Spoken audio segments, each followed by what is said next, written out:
Alors nous allons travailler ici sur la recherche de primitives de fonctions où on va utiliser en fait des opérations avec les primitives. Mais avant de commencer, je vous invite à regarder la vidéo que je vous mets à l'écran. C'est une vidéo dans laquelle on a déterminé déjà des primitives, notamment de fonctions usuelles. Et donc une première opération sur les primitives, il s'agit de déterminer la primitive d'une somme. C'est-à-dire que si nous avons une fonction petit f, une fonction petit g, qui ont pour primitive grand F et grand G, et bien une primitive de petit f plus petit g, c'est une fonction de la forme grand F plus grand G. C'est-à-dire, autrement dit, une primitive d'une somme, c'est tout simplement la somme des primitives, qui vient du fait que par dérivation d'une somme, c'est la somme des dérivées. Ça vient de là. Ainsi, par exemple, lorsqu'on doit déterminer une fonction, une primitive de la fonction f définie par exponentielle f de x égale exponentielle de x plus x puissance 4 plus x puissance 2.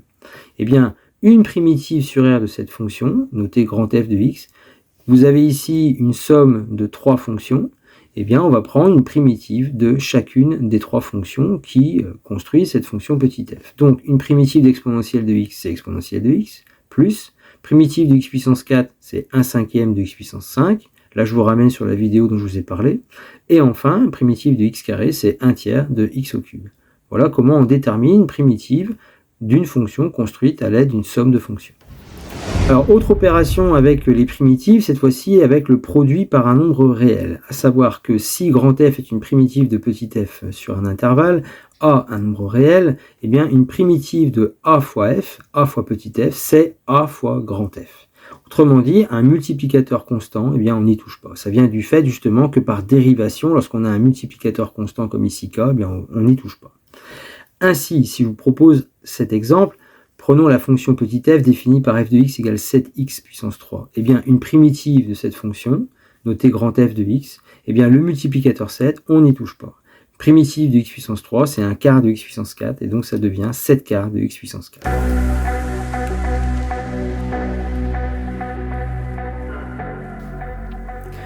Et maintenant, on va pouvoir mélanger les deux opérations que je viens de vous montrer. Par exemple, déterminer une primitive sur l'intervalle 0 plus l'infini de la fonction f de x égale 3x puissance 6 moins x sur 4 plus 1 plus 2 sur x.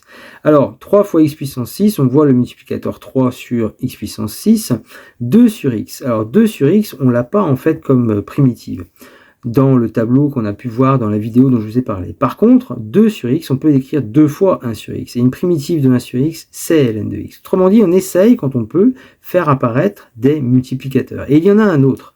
X sur 4, vous voyez une division, vous avez en fait une multiplication. X sur 4, on peut l'écrire 1 quart fois x. Et une primitive de x, c'est 1 demi de x carré.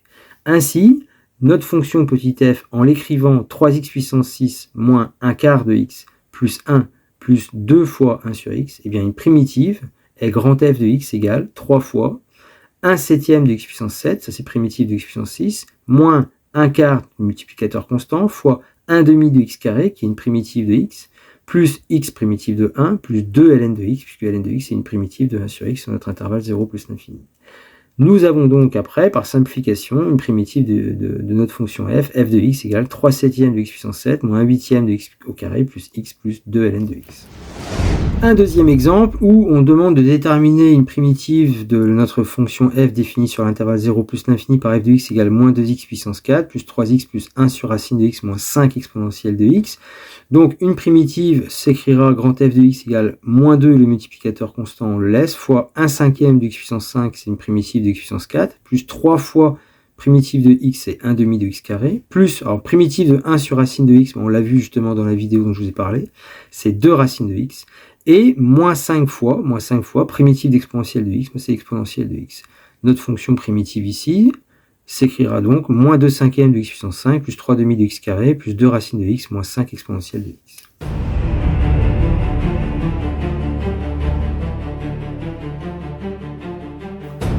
Alors avant de faire des exercices, je vais faire une remarque qui va être importante parce que il se trouve qu'une primitive d'un produit de fonction n'est pas égale au produit des primitives. Prenez par exemple la fonction f définie sur R par f de x égale x exponentielle de x.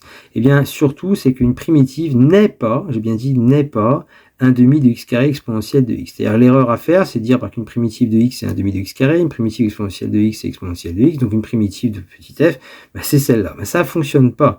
Ça ne fonctionne pas à cause justement de la formule de dérivation d'un produit, parce que cette fonction-là maintenant, si vous la dérivez, dérivation de 1 demi de x carré exponentielle de x, c'est u fois v.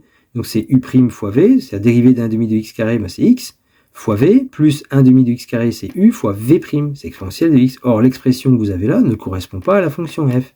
Et donc, justement, on en déduit, de par ce contre-exemple, une primitive d'un produit n'est pas égale au produit des primitives. Ça, on verra plus tard comment on peut s'en sortir pour ce genre de fonction.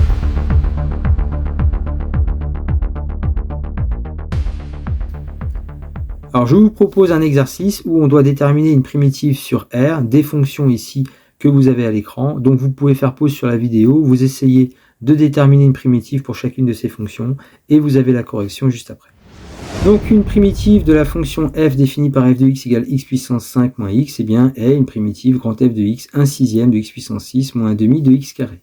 Pour la fonction g, nous aurons une primitive qui sera égale à 2 fois 1/5 de x puissance 5, puisqu'une primitive de x puissance 4, c'est 1/5 de x puissance 5, moins 1/3 fois 1/4 de x puissance 4, et on obtiendra donc 2/5 de x puissance 5, moins 1/12 de x puissance 4. Pour la fonction h, une primitive de 10, 10x, une primitive d'exponentielle de x, c'est exponentielle de x, une primitive de x, c'est 1 demi de x au carré.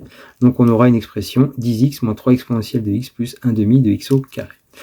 Ensuite, pour le petit d, nous arrivons sur la fonction f définie par x carré sur 5 plus 1/6. Donc j'ai fait apparaître un multiplicateur, c'est 1/5. X carré sur 5, ça correspond à 1/5 de x carré, donc plus ensuite 1/6.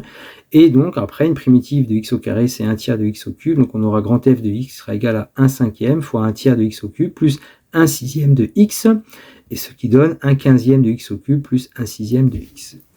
Et pour notre dernière fonction, qui est égale à x moins 1 fois x plus 2, alors je vous rappelle ce qu'on a dit dans cette partie, une primitive d'un produit n'est pas égale au produit des primitives. Comprenez, vous ne pouvez pas faire une primitive de x moins 1, une primitive de x plus 2 et multiplier les deux. Ça, c'est interdit.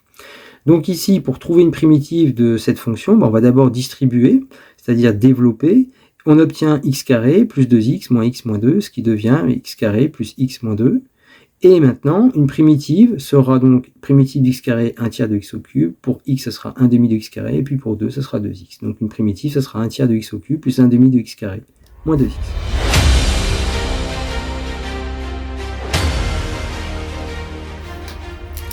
Et je vous propose enfin un dernier exercice avec des primitives sur l'intervalle 0 plus l'infini, des fonctions, il y en a 6 ici, que vous voyez à l'écran. Vous pouvez donc faire pause sur la vidéo, vous essayez de les faire et vous avez la correction juste après.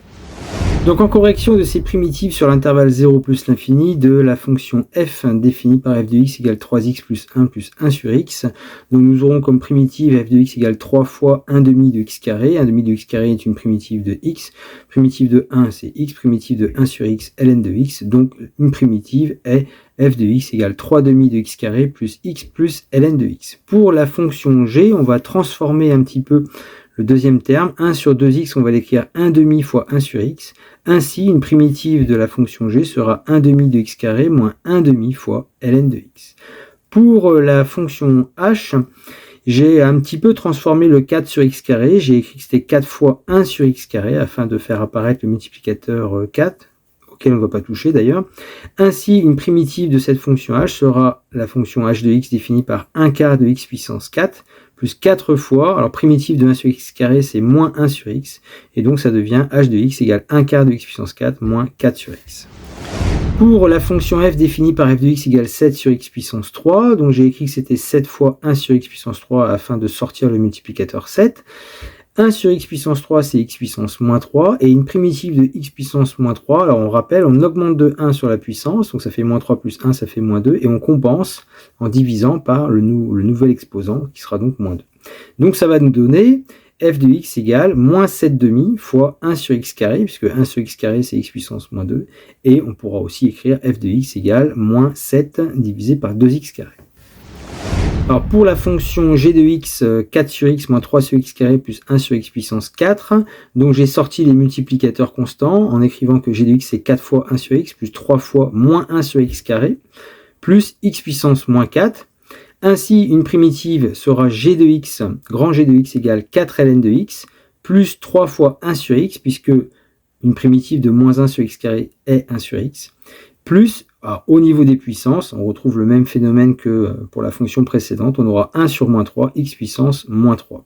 Ce qui s'écrira, g de x égale 4 ln de x plus 3 sur x moins 1 tiers fois 1 sur x au cube, c'est-à-dire g de x égale 4 ln de x plus 3 sur x moins 1 sur 3x au cube.